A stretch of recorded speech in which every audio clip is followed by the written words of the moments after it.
Allez, avec ça au moins, ça résistera à la pluie. Je ressors de chez Ford et enfin, une petite éclaircie dans la nuit. Que ce sera un de nos fils rouges, voilà, jusqu'à peut-être la fin de ce voyage, de voir des saumons remonter les rivières.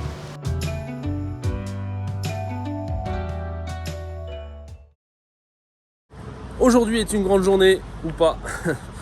On amène la voiture au garage.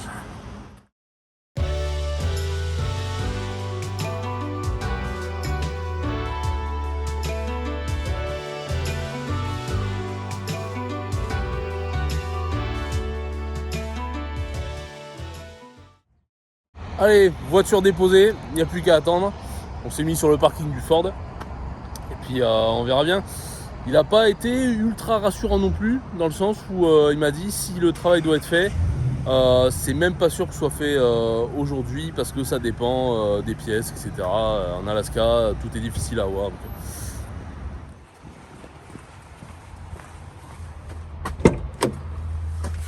Bon, on a des news, elles sont super mauvaises. On est dans une grosse voilà. En fait, le voyage est juste en train de virer au cauchemar. Je sais pas, en fait, je suis à deux doigts de pleurer. Je sais pas comment on va sortir de ce alors pour faire simple, on a eu des news. Alors ça c'est le moins pire, hein. On a des news de l'assurance pour le brise-glace de la caravane. Donc là il y a une franchise de 500$, ils prennent en charge. Mais voilà, c'est 500$ de franchise, c'est la même qui s'applique que ce soit un brise-glace ou un accident, ils font pas de distinguo. Donc c'est la franchise accident, 500$. Le seul truc c'est qu'ici le fournisseur répond toujours pas. On sait pas si on va pouvoir avoir la vitre ici en Alaska ou alors ça prendra des plombs. Donc je sais pas comment on va faire changer cette vitre. Visiblement il n'y a pas vraiment de solution à l'horizon pour l'instant. Voilà, ça c'est le premier point. Deuxième point, c'est ça. Ce beau F-150 qu'on a acheté il y a 1 mois et demi, ben, on ressort de chez Ford du coup et on a repayé à nouveau 240$ pour faire un check. Donc il s'ajoute déjà aux 140$ qu'on a payé la première fois. Ils nous avaient dit c'est le turbo, vous inquiétez pas, sous garantie et tout, ils vont vous prendre en charge. Sauf qu'en fait, ils ont vérifié et c'est pas vraiment le turbo, donc c'est pas couvert sur la garantie, c'est le catalyseur, faut le changer. Et le gars du garage nous a pondu le devis et il nous a dit voilà, c'est une pièce qui coûte cher, il y a beaucoup de main d'œuvre. Faut compter 5600$. Ouais, 5600$, sachant qu'un euro égale $1 en ce moment, donc 5600€ de réparation pour pouvoir continuer le voyage. Parce qu'en fait, on a eu un petit bruit au début qui faisait penser au turbo et plus les jours vont passer, plus le bruit a augmenté. Et maintenant, ça fait un bruit de camion. Donc le gars nous a dit, c'est pas sûr que vous pourriez rentrer à Seattle avec ça. Ça peut lâcher à tout moment et si ça lâche, on est foutu. Voilà. Donc je sais pas ce qu'on fait. Est-ce qu'on fait réparer? Est-ce qu'on peut pas la revendre comme ça? On n'a même pas les papiers du véhicule, c'est Alex Smith qui les a gardés parce qu'il nous a dit vous inquiétez pas, 3 mois, vous l'enregistrez pas, c'est pas grave, je gère, j'ai moi qui revends, c'est pas grave, j'ai des papiers, machin. Bon voilà, on n'a aucun papier, donc on peut même pas le revendre. Je sais pas ce qu'on va faire. C'est bon, on va réfléchir, on va essayer de faire décanter la situation et essayer de voir ce qu'on peut faire simplement, parce que là c'est une grosse. Et de retour en Courage. Ouais. Finalement on aura passé plus de temps en Courage en Alaska qu'ailleurs. Mais bon, on va faire ça intelligemment. On va faire ça intelligemment plutôt que payer 5600$. On va payer dans un premier temps 900$. 800$, bref, peu importe. On va changer les parties qui sont en faute. C'est-à-dire qu'on a 2 codes erreurs par rapport à cette histoire d'échappement là qu'il faut changer. Un code erreur au niveau du catalyseur qui a un problème. Ça c'est le code qu'on pensait que c'était le turbo, mais en fait c'est le catalyseur. Voilà, c'est pas le turbo, c'est le catalyseur. Ouais. Donc c'est la partie qui est ici sous moi, à gauche là, qui part du moteur. Voilà. Et une partie qui est capteur O2 en défaut, etc. Donc on pense que c'est un des harnais devant là qui a un problème. Donc ce qu'on va faire, c'est qu'on va acheter ces 2 parts là. On va les monter, enfin je vais les monter, ouais. Je vais les monter et puis normalement ça devrait pas être trop compliqué, on verra bien, ça c'est encore une autre histoire. Et puis on va procéder par élimination. S'il y a toujours un problème, on continuera à changer la ligne d'échappement qui reste, c'est-à-dire qu'il y a la partie gauche, la partie droite. Si c'est toujours en problème, on changera tous les capteurs O2 et puis on en arrivera au même point que Ford. Mais en moins cher, c'est-à-dire que si on change tout, on en a pour 1900. Mais ça, la main d'œuvre, si tu fais tout seul et que tu y arrives. C'est moi la main d'œuvre, si j'y arrive. Ouais. Et plutôt que 5600. Donc on verra. Allez, on s'est rendu chez Autozone et puis je vais aller acheter ça. Et juste pour info, ça chauffe, ça sent le cramer là à chaque fois qu'on roule. Donc je Ouais, pense ça sent le chaud, ça sent pas le cramé, quand ça sent même. le chaud. Ouais, le chaud. Donc à mon avis, il y a urgence quand même de faire ça. à mon avis, ça craint du boudin si on le fait pas vite. Allez, je vais acheter ça. Alors, T'as trouvé tout? j'ai eu peur, hein, parce qu'il y en avait qu'un, il m'a dit ouh, il y en a qu'un, c'est possible qu'on l'ait pas. Donc il a tout. Oh, génial. C'est cool. Et vive l'Alaska, il n'y a pas de taxe. Donc du coup, on paye le prix qui est affiché. Allez, ça on fera plus tard. Et pour l'instant, on va aller jouer avec Léna, parce que Léna, la pauvre, elle est bloquée dans la caravane, dans la voiture, pendant que nous on fait tout ce bazar. Et il faut penser à elle un peu. Allez, on va trouver des jeux. Et puis ça, de toute façon, il faut que je trouve des outils aussi pour faire ça. Puis ça, on fera plus tard.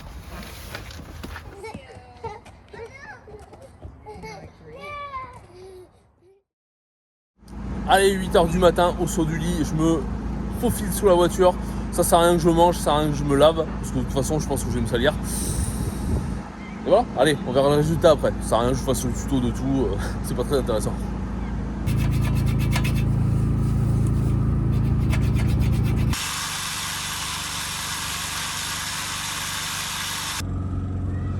Victoire!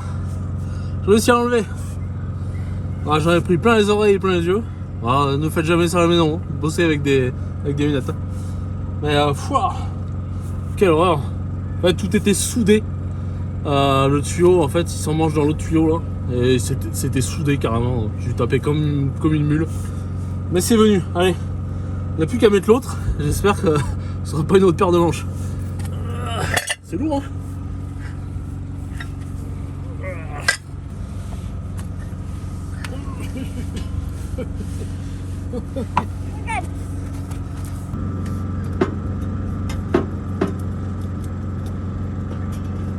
Bon mes amis, je viens d'aller faire un tour et je n'ai plus qu'un seul code. Hop, un sur un là-haut. Donc eh bien, c'est cool. Voilà, notre code a disparu. Donc au final, il y avait bien un problème sur ce pot catalytique. Et du coup, il me reste le problème du sensor O2, voilà, que je réparerai demain quand le pot sera froid. Je viens d'aller chez Lowe's pour aller racheter la clé qui va bien. Donc je vais pouvoir faire ça demain. Donc c'est une bonne chose. Par contre le pot d'échappement, ouais, je pense que c'est le pot d'échappement, ça fait toujours le bruit à l'accélération, bruit métallique un petit peu, bruit métallique pénible. Donc je pense que c'est pas une histoire de turbo, je pense que c'est peut-être une histoire de résonance dans la ligne en fait entre le turbo, l'échappement, etc. qui provoque ce bruit. Voilà, j'en suis pas persuadé à 100%. Mais en tout cas, le code d'erreur a disparu, ça veut dire qu'il n'y a plus d'erreur sur la voiture. Je pense qu'il y a assez de capteurs à cet endroit-là, à ce niveau-là du véhicule, pour dire s'il y a vraiment un problème ou pas. Là, il n'y a pas de problème. Donc pour moi, c'est réglé. Mes amis, enfin une bonne nouvelle. J'ai pas changé le capteur O2, j'ai même été le rendre là où on l'a acheté. Et je branche mon machin là. Et regardez, no code, il n'y a plus rien, tout va bien. Tout est parfait. Attends. Allez, on vend la bagnole. On s'enfuit. On vend la bagnole, on file la patate chaude à tout le monde et voilà. Salut. Donc voilà, mais allez. Je sais pas ce qu'elle dit, mais elle est contente aussi. Allez, on va pas faire toute une histoire de pas grand chose. On va voir pour le pare-brise de la caravane là, pour savoir si on a enfin des nouvelles. Il a pas l'air motivé pour nous en donner, donc voilà, et sinon, moi j'ai passé au DMV. Le DMV c'est le bureau d'enregistrement des véhicules et on va aller faire enregistrer le trailer. Voilà. Caravane. Parce que comme ça on aura enfin les papiers. Comme ça on aura des papiers officiels d'Alaska.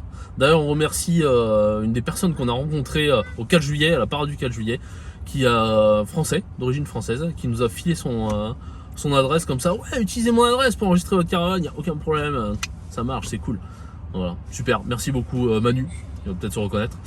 Et donc voilà, donc on aura la caravane en règle. Pourquoi ?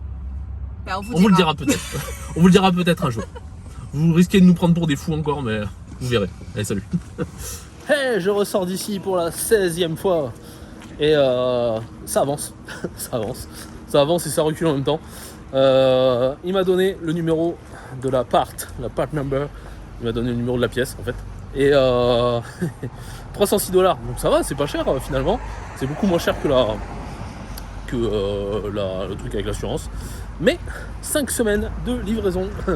Donc en gros, dans 5 semaines, on est dans l'avion, en train de revenir en France. Donc ça va pas le faire. Donc on va essayer de chercher avec ce part number. On va essayer de chercher une autre solution. Peut-être j'ai quelque chose en tête, on verra si ça se fait.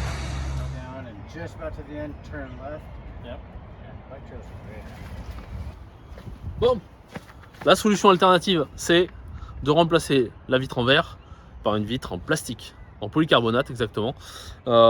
Solution suggérée sur plein de forums qui concernent les AirPods, parce qu'on n'est pas les premiers à avoir ce problème. On n'est pas les premiers à avoir ce problème sur la route, on n'est pas les premiers à avoir ce problème en campement. C'est-à-dire qu'il y a des gens qui ont reçu des pommes de pin sur la vitre a pété. C'est dire à quel point c'est pensé complètement à l'envers. Donc voilà, on va changer ça par du polycarbonate. Le type il m'a dit, je vous le fais. Enfin, je vous fais la vitre. Vous débrouillez. La vitre elle va être plate. Donc il va falloir que je trouve une technique pour la mettre en place, la bomber, retirer celle qui est déjà en place, retirer tout le bazar. Enfin bon bref. Ça risque d'être un petit challenge, encore une fois. J'aime bien les challenges dans ce voyage, mais on verra bien. En tout cas, ça coûte beaucoup moins cher que la vitre. Parce que là, on en a pour 240 $. Donc c'est pas mal, 120 $ de moins que la vitre de remplacement. Après, à savoir, est-ce que il va pas falloir qu'on repaye 240 $ parce que je vais faire n'importe quoi. Je sais pas, on verra. Allez, à moi de pas la péter maintenant. Oula oui, si tu tires, ça peut peut-être venir. Ouais, mais il y a des bouts de verre partout. Voilà, ça y est.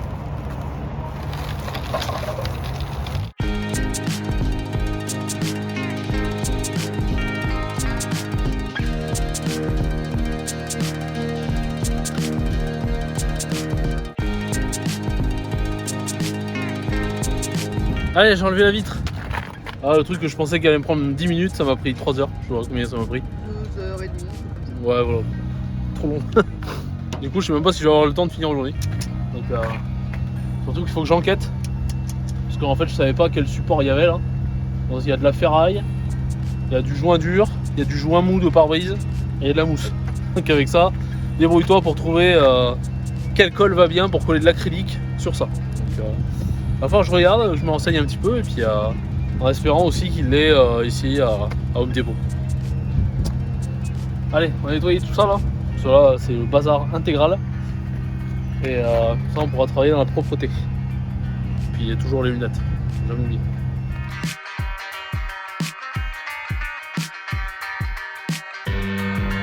Bon, c'est pas mal ça. On pourrait plonger à l'intérieur. Par réfléchir à l'option. Qu'est-ce que je voulais dire? Ouais, bon, ben là, ce que je vais faire, c'est que je vais mettre une bâche pour protéger, parce qu'il commence à pluvioter légèrement, donc pour pas qu'il pleuve dedans. Et je vais coller la vitre à l'intérieur, pour pas qu'il y ait de cochonneries entre les deux, etc., pour avoir un truc en atmosphère maîtrisée. Et puis je vais aller acheter des pinces pour bien clamper tout ça, le temps que ça colle. Merci. Pas que ça comme pince, mais des vraies pinces pour tenir bien la vitre, parce que avec la chaleur, c'est un peu laborieux quand même. Si Il est vachement épais. C'est très gentil. Allez.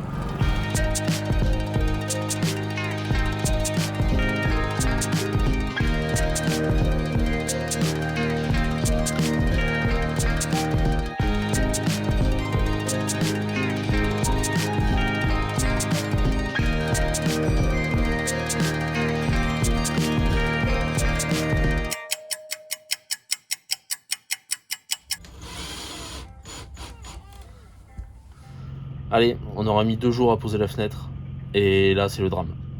Il pleut beaucoup à Anchorage aujourd'hui, enfin ce soir, et j'ai pas eu le temps de finir mes joints. C'est-à-dire que y a les joints qui sont tout au-dessus qui empêchent l'eau d'arriver par en haut, et il y a les joints tout autour de la fenêtre, parce que forcément il y a un petit jeu entre la fenêtre et le cadre.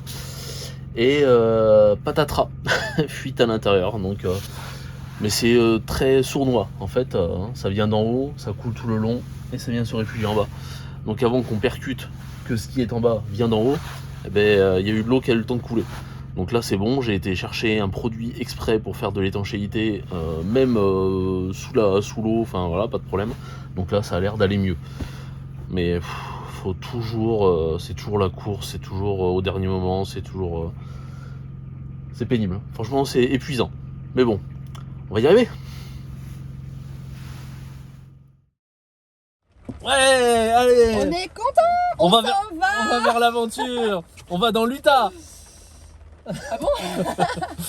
Ah, parce qu'il pleut tout le temps. Non Ouais. mais ça fait 10 jours qu'il pleut. On a juste une éclaircie là il y a 2 jours quand je suis allée au DMV et c'est fini. Il pleut comme ça mais depuis 10 jours ici, c'est un truc de fou. On en a marre. Et il prévoit 10 jours de 10 jours pluie. de pluie, ouais. Donc un peu il y en a marre. J'ai fait le dump tout à l'heure, je suis trempé jusqu'aux os. Là on va aller faire les courses. Donc voilà, comme ça on sera paré à partir dans la nature, aller voir des nuages. Des ours, j'aimerais voir des ours. Et on a bâché la fenêtre du coup parce que donc hier soir comme on vous a montré on avait la fuite et il pleut tellement qu'on peut pas faire les joints. Donc voilà, on attend que ça s'arrête un peu pour faire les joints. Donc on va faire la route comme ça, voilà.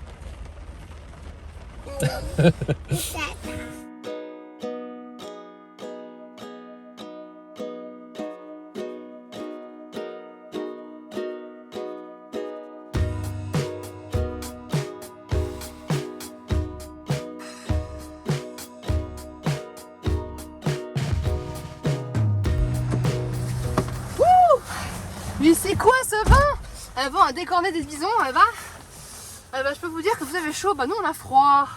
Et bon après sinon la route est vraiment super belle, ça fait penser un peu à l'Oregon avec les petits rochers dans la mer et à l'Islande avec un genre de fjord là. C'est vraiment tout mignon.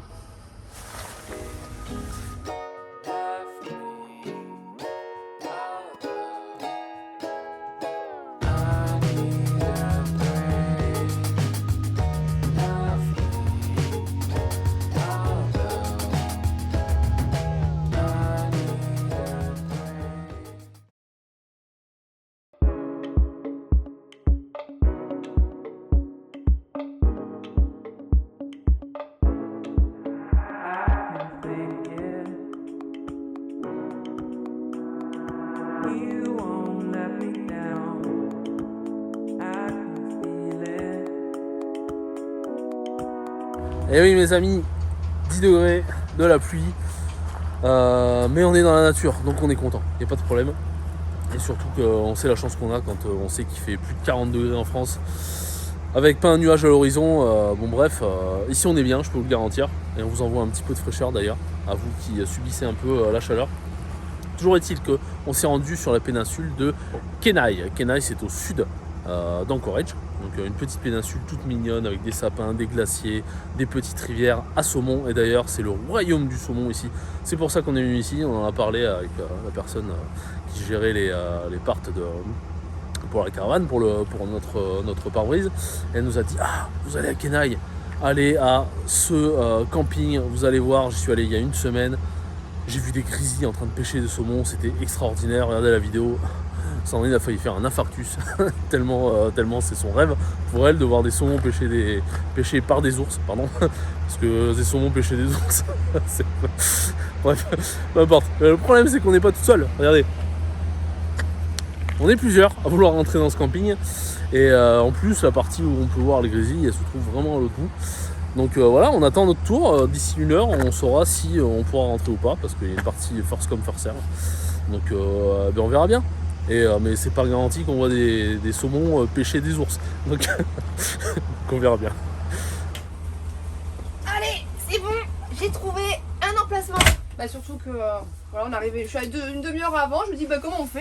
On peut vous en donner un, je suis d'accord. Donc c'est bon. Super. Donc on attendait là pour rien quoi. Ouais c'est ça, donc on a le site 25, j'ai rien compris, c'est la première fois que je comprends rien comme ça. Le mec il doit parler plus vite que moi avec un accent d'Alaska, donc bon voilà, donc j'ai juste compris qu'on avait le site 25. On va pouvoir se caler. C'est marqué 18 hein. Non ouais c'est marqué 18 mais site 25. D'accord, donc ça c'est 25 en Alaska. Je sais pas. Non parce qu'on est le 18, ça c'est le Ah jour, d'accord, le 18 juillet. je pensais qu'il fallait faire plus Non 7. demain c'est le 18 juillet, voilà. Okay. Donc j'espère maintenant qu'on va aller voir les saumons qui pêchent les ours.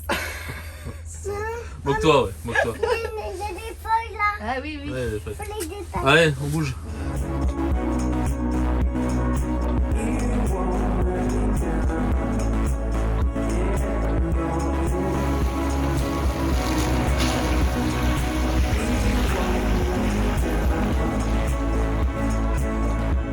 Allez, pendant que les filles sont parties auprès de la rivière chercher des saumons qui attrapent des ours, et moi j'en ai profité entre deux averses, c'est-à-dire 5 minutes, pour finir tout ça. Donc voilà, j'ai fait les joints périphériques, machin. Comme si c'était neuf, non? Vu d'ici, la nuit, à 70 mètres. Ouais, c'est pas mal. Donc voilà, plutôt content de moi. Il restera quelques traces de colle, du transfert de colle, du scotch qui est resté un petit peu sur la vitre. Donc il faudra un chiffon avec de l'eau chaude dessus pour faire enlever ça, pour pas abîmer le polycarbonate. Et voilà, allez, je suis pas venu là que pour faire du bricolage moi, donc je vais aller les rejoindre à côté de la rivière.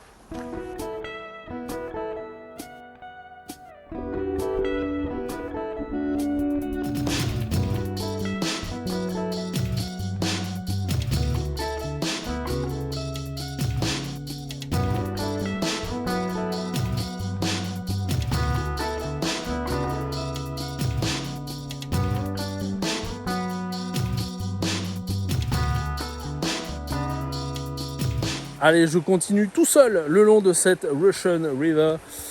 Pourquoi? Parce que Léna et Sandrine sont retournées à la caravane. Léna va bientôt manger et faire dodo. Donc voilà, je continue tout seul. Toujours est-il que, super agréable ce sentier. Franchement, c'est bien aménagé. Au milieu des mousses, des fougères, des sapins, des bouleaux, enfin bref, tout va bien. Le soleil revient, incroyable. Il n'y a pas de moustiques, encore plus incroyable. Mais qu'est-ce qui se passe aujourd'hui? Bref. Toujours est-il que je continue tout seul le long de la Russian River pour essayer de capturer des grizzlies qui pêchent du saumon, bien sûr. Parce que les mouettes et les cormorans qui dévorent des carcasses de pêcheurs, ça va bien 2 minutes. Et donc je me dirige vers l'embouchure, parce que la personne qui nous a filé le tuyau de venir ici sur la péninsule de Kenai, elle nous a dit allez vers l'embouchure, moi c'est là-bas que je les ai vus. Donc j'y vais. Toujours est-il que j'ai un fun fact pour vous, fun fact, fait rigolo. Savez-vous qu'au milieu de la forêt, on trouve dans les arbres de l'ADN de saumon? Incroyable. C'est parce que nos amis les grizzlies et les ours, ouais, parce que les ours ils viennent pêcher aussi des fois, mangent le saumon. D'ailleurs, autre fun fact, ils mangent la tête, la queue, les os, enfin les arêtes, voilà, merci, les arêtes. Mais ils mangent pas du tout ce que nous on mange, donc c'est dommage, ils pourraient nous filer le reste. Toujours est-il qu'ils mangent ça parce que ça apporte de la graisse, etc. C'est meilleur pour eux. Et donc quand ils font caca, nos amis, ils vont dans la forêt et du coup il y a l'ADN de saumon qui repart. Et au fur et à mesure des années, on a retrouvé dans les arbres, dans les sapins, etc. de l'ADN de saumon. Incroyable. Allez, sur cette jolie histoire, je continue de marcher vers l'embouchure.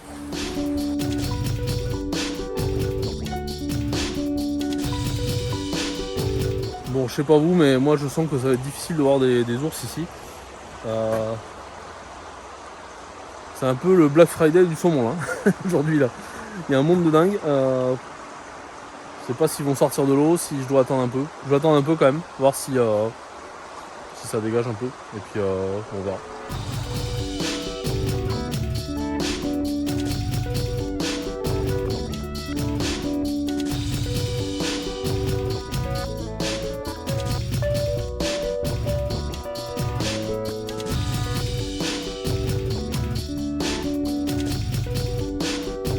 Allez, voilà 2 heures que je traîne le long de ce trail à essayer de voir quelque chose et je vois rien à part des pêcheurs et leur famille. D'ailleurs, leur famille, avec des enfants qui crient, etc. Enfin, j'ai rien contre ça, pas du tout. Et je pense que ça a un petit effet sur les ours qui doivent pas trop s'approcher du coup. Donc voilà, tant pis, je vais rentrer à la caravane, je vais aller manger parce que ça commence à faire faim. Là. Et oh, mais il y en a un là qui arrive.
Bref, et voilà, 2 magnifiques grizzlies. Regardez, il est encore là. Enfin, il est encore là. Le deuxième est encore là.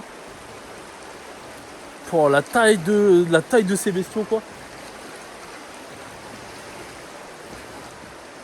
Bon, heureusement, il traverse pas vite. Hein. Ah, Sandrine est là, c'est bon. Je l'ai vu, mais c'est incroyable. Et c'est le deuxième. C'est le deuxième. Il a pêché devant moi. Il a pêché? Oui. T'as réussi J'ai pas à. le téléphone, j'ai pas retiré encore un. J'ai pas pris le téléphone. Et juste devant nous, il courait, mais comme un. Je Comme viens dans les fait films. de t'appeler, quoi. Il courait, voilà, comme ça, il courait. Et il s'est mis sur un tronc d'arbre. Et il s'est mis à prendre un poisson, quoi. Énorme. Ah, j'en ai pleuré. Énorme. Trop bien. C'est trop bien.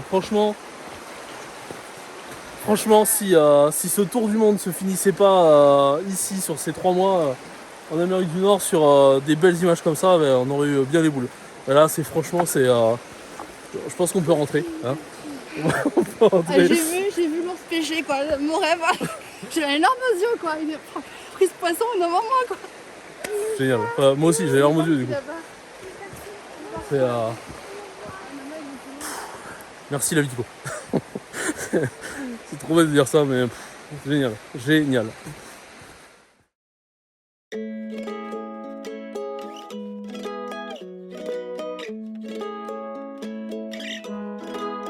Allez mes amis, après les émotions d'hier, on a décidé de se dégourdir les jambes sur ce trail de 8 km qui nous amène à des chutes d'eau.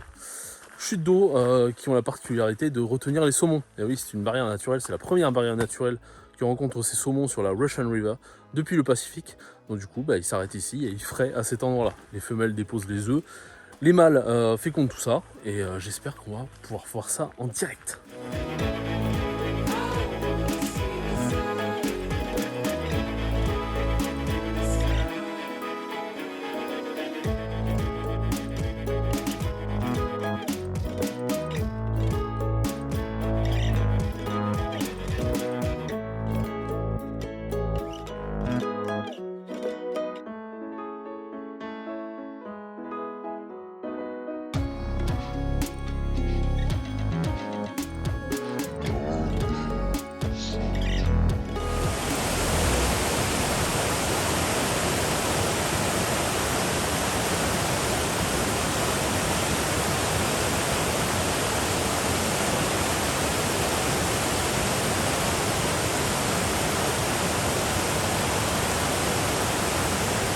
Bon point de saumon, mais alors la nature nous a fait un cadeau incroyable avec cette maman grizzly et bébé ours 1, 2 et 3.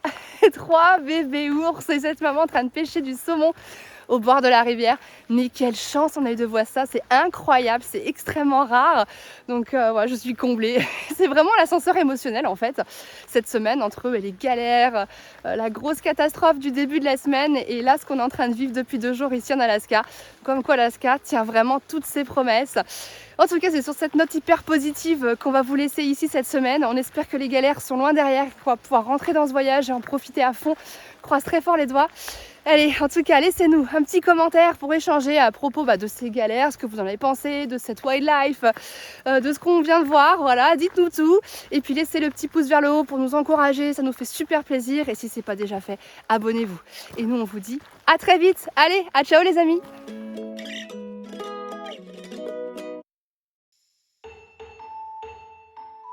Dans le prochain épisode, on fait le tour du propriétaire. Il fait un temps tellement catastrophique que c'est le moment ou jamais.